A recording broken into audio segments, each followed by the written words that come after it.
حضرت سیدنا مقداد رضی اللہ تعالیٰ عنہ ایک معروف صحابی ہیں، ان کی زوجہ بھی صحابیہ ہیں، ان کا نام ہے حضرت دباعہ بنت زبیر رضی اللہ تعالیٰ عنہ۔ کہتی ہیں گھر میں غربت تھی تو میرے شوہر ایک دن جنت البقیع کی طرف گئے ہوئے تھے تو ایک بل کے پاس وہ بیٹھے تھے، چوہے کی بل نہیں ہوتی، کہتے ہیں وہ ایک بل کے پاس بیٹھے ہوئے تھے تو چوہا اندر گیا بل میں، اور جب واپس آیا تو ایک دینار لے کے آ گیا، پھر اندر گیا، یعنی ان لوگوں کو بلوں سے دینار ملتے تھے، ہمارے سارے پیسے ویسے بلوں میں چلے جاتے،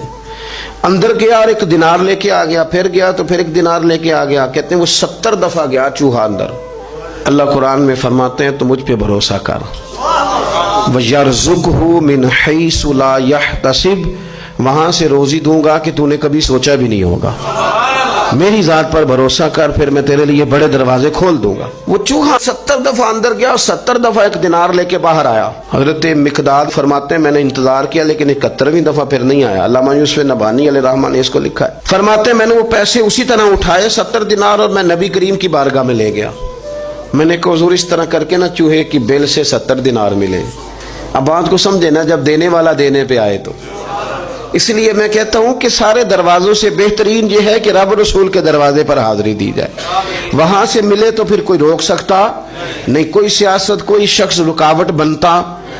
تو فرمانے لگے کہ میں نے وہ 70 دینار لا کے حضور کی بارگاہ میں پیش کیے تو نبی کریم نے 2 جملے ارشاد فرمائے، 2۔ پہلے حضور نے یہ پوچھا، فرمانے لگے کہ چوہا خود لے کے آیا، آپ نے بل کے اندر ہاتھ تو نہیں ڈالا؟ عرض کی حضور نہیں، میں نے نہیں ہاتھ ڈالا، وہ خود ہی لے کے آتا رہا۔ تو 2 جملے کریم نے فرمائے، حضور فرمانے لگے یہ تو لے جا،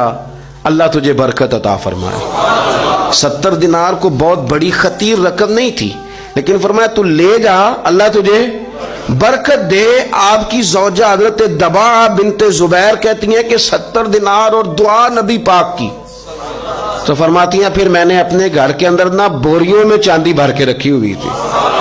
پھر بھی مال ختم نہیں ہوتا تھا۔ تو دعا کی اہمیت کا انکار لوگ کس طرح کرتے ہیں؟ یہ بھائی ہوتا ہے، لوگ کہتے ہیں آپ کہتے ہیں ہمارے پیچھے دعائیں ہیں، تو میں کہتا ہوں بالکل دعائیں پیچھے ہیں، جس کے پیچھے دعائیں ہوتی ہیں نا، پھر آپ یقین کریں کہ سفر لمبا بھی ہو تو رب اس کو آسان کر دیتا ہے، دشوار گزار بھی ہو تو اللہ اس میں اپنا فضل شامل کرتا ہے، پھر انسان کو تھوڑے پر وہ برکت ملتی ہے کہ انسان سمجھتا ہے کمال ہو گئی۔ رسول کائنات علیہ السلام نے ہمیں بتلایا کہ دعا کی جو اہمیت ہے، دعا کے جو اثرات ہیں، دعا کا جو کمال ہے، وہ پیر سید اسماعیل شاہ صاحب رحمۃ اللہ علیہ، حضرت کرما والا شریف والے، وہ میاں شیر محمد شرک پوری رحمۃ اللہ علیہ سے بیعت ہو گئے تو کہتے ہیں میاں صاحب نے نا مجھے 5 روپے دیے، اس زمانے میں بہت پرانی بات ہے، پاکستان بننے سے بہت پہلے، کہتے 5 روپے دیے۔ پھر حضرت شاہ صاحب سے لوگوں نے پوچھا کہ شاہ جی بڑی زمین ہے، جائیداد ہے، اللہ نے بڑا نوازا ہے،